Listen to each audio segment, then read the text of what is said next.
Yo soy la vid verdadera y mi Padre es el labrador. Todo pámpano que en mí no lleva fruto, lo quitará, y todo aquel que lleva fruto, lo limpiará, para que lleve más fruto. Ya vosotros estáis limpios por la palabra que os he hablado. Permaneced en mí y yo en vosotros. Como el pámpano no puede llevar fruto por sí mismo, si no permanece en la vid. Así tampoco vosotros, si no permanecéis en mí. Yo soy la vid y vosotros los pámpanos. El que permanece en mí y yo en él, éste lleva mucho fruto, porque separados de mí nada podéis hacer. El que en mí no permanece será echado fuera como pámpano y se secará, y los recogen y los echan en el fuego y arden. Si permanecéis en mí y mis palabras permanecen en vosotros, pedid todo lo que queréis y os será hecho. En esto es glorificado mi Padre, en que llevéis mucho fruto y seáis así mis discípulos. Como el Padre me ha amado, así también yo os he amado. Permaneced en mi amor. Si guardaréis mis mandamientos, permaneceréis en amor. Yo he guardado los mandamientos de mi Padre y permanezco en su amor. Estas cosas os he hablado, para que mi gozo esté en vosotros y vuestro gozo sea cumplido. Este es mi mandamiento, que os améis unos a otros como yo os he amado.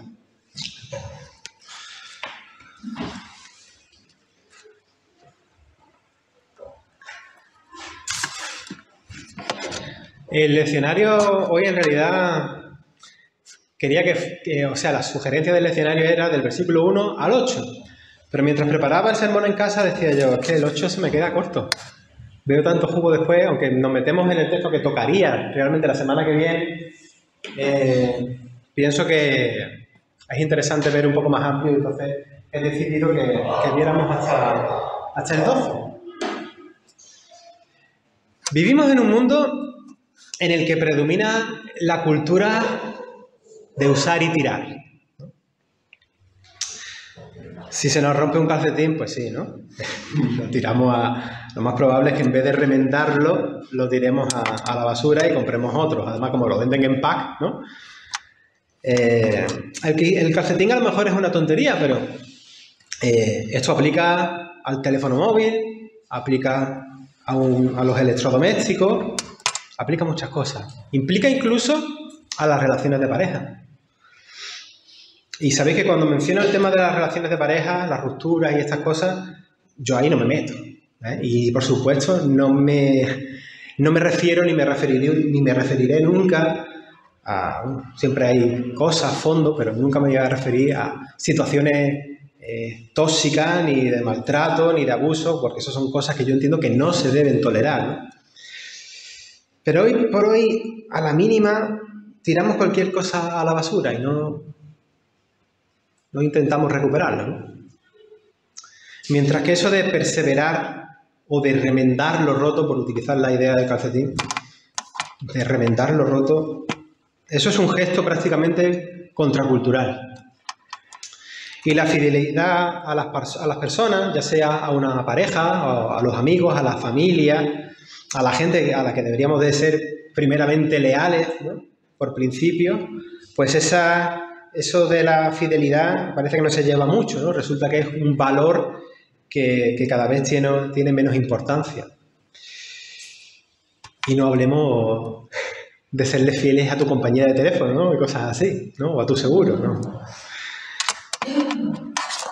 Así que el pasaje de hoy, donde tenemos palabras de Jesús, estas no son solamente un desafío, sino que también implican un gesto contracultural, por lo menos dentro de la dinámica en la que estamos arrastrados, ¿no? de nuestro mundo. Y nos interroga a nosotros mismos. Porque Jesús nos está haciendo una invitación. Jesús nos invita a perseverar en su amor. A permanecer a su lado, tal y como Él permanece al nuestro. Nos invita a mantenernos fieles a la palabra que nos ha sido dada. Palabra que, por cierto, cambia nuestro mundo, nuestra vida, nuestro alrededor, ¿no? Nos enfoca a las cosas de otra forma. Palabra que, dicho sea de paso, es palabra de amor, es palabra de vida y es palabra de esperanza, porque nos traslada a un horizonte de vida distinto. Si tuviéramos que hacer un lema del pasaje, yo estaba ahí dudoso entre dos. Uno podría ser, permaneced en mí como yo en vosotros, ¿no? Estar a mi lado como yo estoy a vuestro lado. Versículo 4. O el otro, ¿no? Permaneced en mi amor. Sería también un buen lema, ¿verdad? ¿Sabéis que en el Antiguo Testamento al pueblo de Dios, a Israel, se le compara con una viña, con una vid? La vid es Israel. Pero entonces, ¿qué querrá decir Jesús ahora? Que dice que Él es la vid. ¿Cómo que Jesús está diciendo que Él es el pueblo, el verdadero pueblo, el verdadero Israel? Pero si Él es solamente una persona. Llama la atención, ¿no? ¿O soy yo el único que se queda así un poco? Pues sí, es así.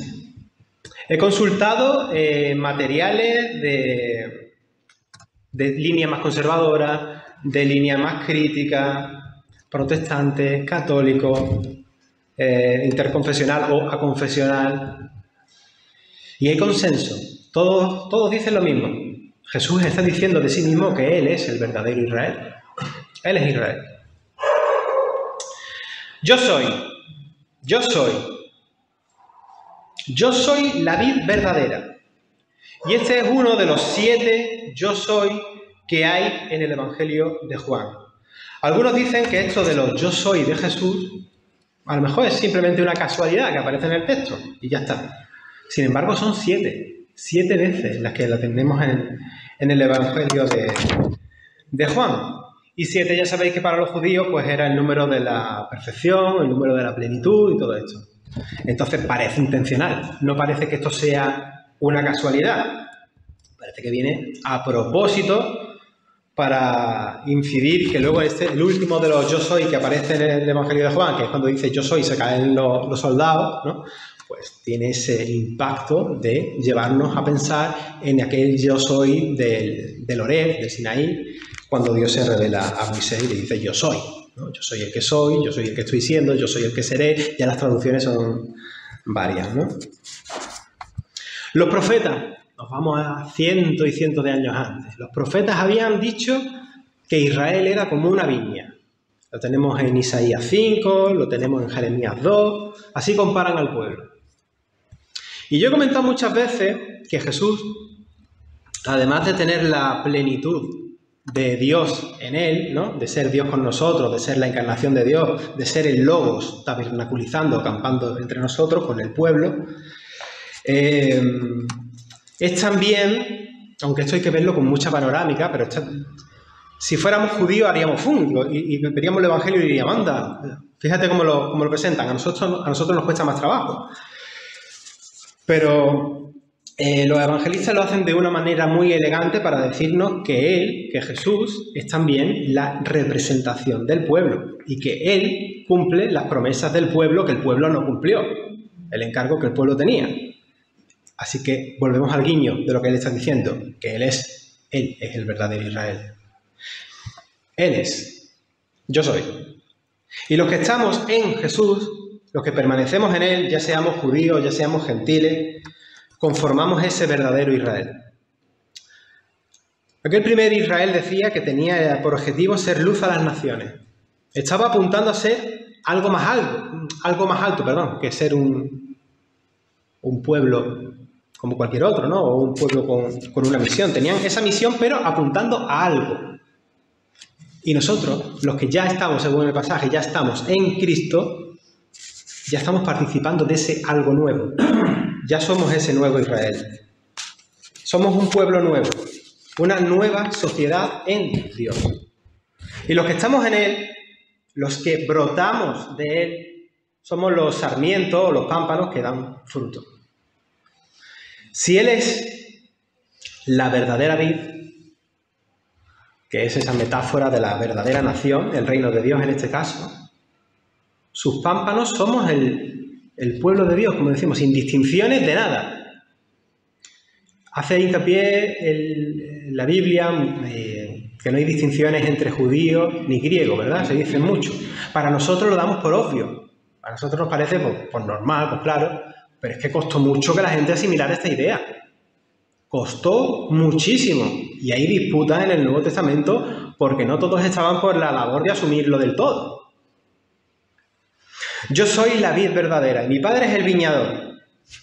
Y la referencia a Dios, al Padre, como viñador, como labrador, remite a ese primer cántico de Isaías 5, donde Dios es el que aparece en esa metáfora de Dios cultivando su viña, es decir, cuidando su pueblo. ¿Y qué tiene de su pueblo? ¿Qué tiene de su viña? Dice el texto ese. Uvas silvestres.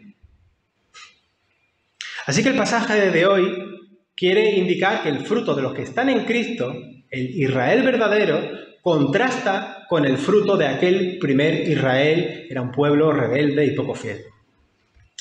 Por eso, tras una historia pasada de un pueblo muy poco fiel o nada fiel o simplemente fiel a ratos, porque la verdad es que los primeros libros de la Biblia es para verlo, como el pueblo es fiel, bueno, no es fiel, ¿qué quieres que te cuente? No es fiel.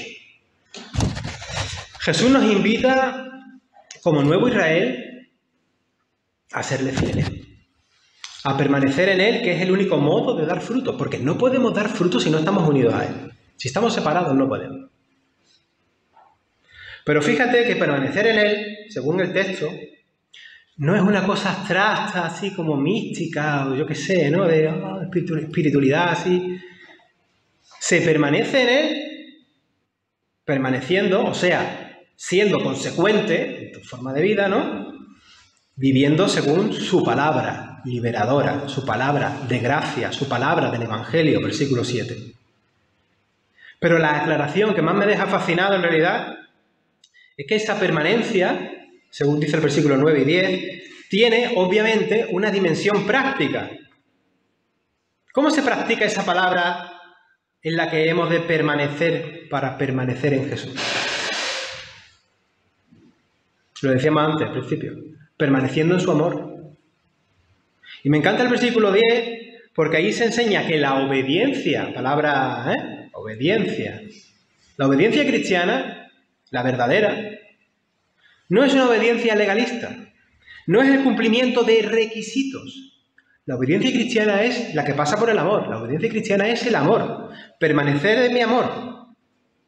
Los frutos que salen de ahí, podemos llamarlos frutos de obediencia, son frutos de amor. Amar a Dios y amar al prójimo. Amar. Si recordamos brevemente el pasaje de Mateo 22, 36 al 40, que hace poco lo predicó Juan en la versión del Evangelio de Marcos, encontramos que a Jesús le pregunta, ya este tema es súper conocido, muy clásico: Maestro, ¿cuál es el gran mandamiento de la ley?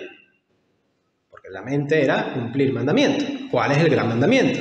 Y Jesús le dijo: amarás al Señor tu Dios con todo tu corazón y con toda tu alma y con toda tu mente. Esto no nos lo dejemos fuera, por favor. Y con toda tu mente. Este es el primero y grande mandamiento. Y el segundo es semejante. Es decir, igualito, parecido. Amarás a tu prójimo como a ti mismo. De estos dos mandamientos depende todo lo que es la ley y todo lo que han dicho los profetas. Este es el meollo de la cuestión. Este es el núcleo de la fe cristiana. Amar, amar y amar. Esa es la obediencia. Por cierto, se lo estaba diciendo un judío. Lo digo porque nosotros vemos las cosas con otra óptica. Esa es la obediencia. Amar. O sea, el resumen. Amar. Permaneced en el amor del Señor. Estar en línea con Él, dando los frutos que debe dar el pámpano. Y esto no es un legalismo de eso asfixiante, porque hablamos de amor. El amor no se finge. En Romanos 12:9, antes de decirnos ahí Pablo, amaos los unos a los otros con amor fraternal, que lo dice en el versículo 10, dice en el 9, antes, el amor sea sin fingimiento. Es que un amor fingido no es amor. Llámalo de otra forma. ¿Sabéis qué ocurre con el legalismo? Incluso en la versión así como más moralista. que en el legalismo se pone siempre y se sobrevalora a las normas por encima de las personas y por encima de la situación de las personas. Y tiene que llegar Jesús y decirnos, quietos, que el cumplimiento del sábado, por poner ejemplo, que el cumplimiento del sábado era para el bien de las personas, no para que las personas estemos condicionados rígidamente por la norma del sábado. El sábado se hizo para el hombre y no el hombre para el sábado. Pues eso es un ejemplo de más cosas. Así pasa con un montón de cosas más. No te despistes. Permaneced en mi amor. Esa es la cuestión. Permaneced en mi palabra, dice también. Lo que nos ha enseñado, lo que nos ha encargado, lo que le hemos visto hacer, atendiendo cuando vemos los evangelios y se cruza con una persona con necesidades, se cruza con otra. ¿Qué hacía? Hablaba con uno, hablaba con otro. A lo mejor era gente que nadie las quería y las ayudaba en sus dolores, en sus necesidades. Nos cuesta entender a Dios. Y nos cuesta entender que Dios lo que ha hecho ha sido llamarnos en Jesucristo. A ti y a mí nos ha llamado. Y que la respuesta a esa llamada que Dios nos hace por medio de Cristo, la respuesta no es el cumplimiento de normas. En esa clave de obediencia estamos viendo otra. La obediencia es otra. No es el cumplimiento de requisitos. El fondo real es una relación personal con Dios que concierne a tu vida entera, a todas las áreas de tu vida. ¿Y eso qué significa? Pues que ahora aterriza. En el terreno de juego de la vida, en el día a día, en lo cotidiano, y cuando lo cotidiano se pone chungo, en las dificultades, vamos a poner en juego unos comportamientos que nos construyen como unas personas distintas. Personas que tienen la orientación del Espíritu de Dios en sus vidas. Esa es la obediencia que nos hace permanecer en su amor. Comportamientos que nos muestran como personas de amor. Personas que guardan u obedecen, no desde fuera de uno, como una ley externa, sino en lealtad desde dentro, porque el Espíritu de Dios habita en nosotros. Otra cosa es que tengamos libertad para contristar al Espíritu Santo, pero sabemos cuándo estamos en sintonía con Dios y cuándo no. Si guardáis mis mandamientos, y vuelvo a resumir, fíjate en el resumen de los mandamientos, amar a Dios y amar al prójimo, y el nuevo mandamiento que Él nos da, que nos amemos los unos a los otros a la manera de Jesús. Si guardamos sus mandamientos, permaneceremos en su amor. Que os améis unos a otros como yo os amo. Decía una nota en una de las Biblias de estudio que he consultado que la obediencia aquí, de la que está hablando, no implica tedio, no implica molestia, sino que es puro gozo. Y esto se ve en el versículo 11. La fe cristiana, la fe en el Dios de Jesús, la fe que vemos en los evangelios, no es el cumplimiento de ritos. Tendríamos que tener mucho cuidado si nuestra propia liturgia la convertimos en un rito. No es el cumplimiento luego de requisitos. Ni tampoco es simplemente la creencia en dogmas de fe, aunque ya sabéis que las doctrinas o las verdades reveladas pues, son importantes de conocer, obviamente, ¿no? Al fin y al cabo, donde se ve la fe cristiana es en ese dinamismo o en ese impulso que va parejo al discernimiento, que viene todo del Espíritu Santo y que desde el amor cambia las relaciones humanas. Y eso es lo que llamamos el reino de Dios, o el adelanto del reino de Dios, si queréis decirlo así. Así que desde la alegría, desde el gozo de estar unidos como pámpanos a la verdadera vid, la vid que importa de verdad, desde esa alegría y en ese impulso del Espíritu, sintámonos animadas y animados a una vida consecuente que da frutos. Dice el versículo 8, dice, en esto se manifiesta la gloria de mi Padre, en que llevéis mucho fruto. Y así seáis mis discípulos. ¿Qué es un discípulo o una discípula? Aquella persona, ¿no?, que sigue a su maestro, en este caso Jesús, ¿no?, que sigue sus enseñanzas, su modo de vida, que trata de vivir como vivió el maestro. Nuestro modo de vida es el de ser fructífero, en frutos que reflejan que amamos a Dios. Se tienen que dar testimonio de que amamos a Dios y amamos a los prójimos, a nuestros prójimos, que por cierto, que son su imagen. Así que tenemos un desafío en nuestro caminar, pero también tenemos un consuelo de sentirnos parte de su pueblo, el consuelo de ser esos pámpanos que están sujetos a Él y que Él no nos va a soltar. Al que a mí viene no le echo fuera. Otra cosa es que tú te sueltes y estés desconectado, ¿no? En fin, toda la gloria siempre al Señor. Soli Deo Gloria.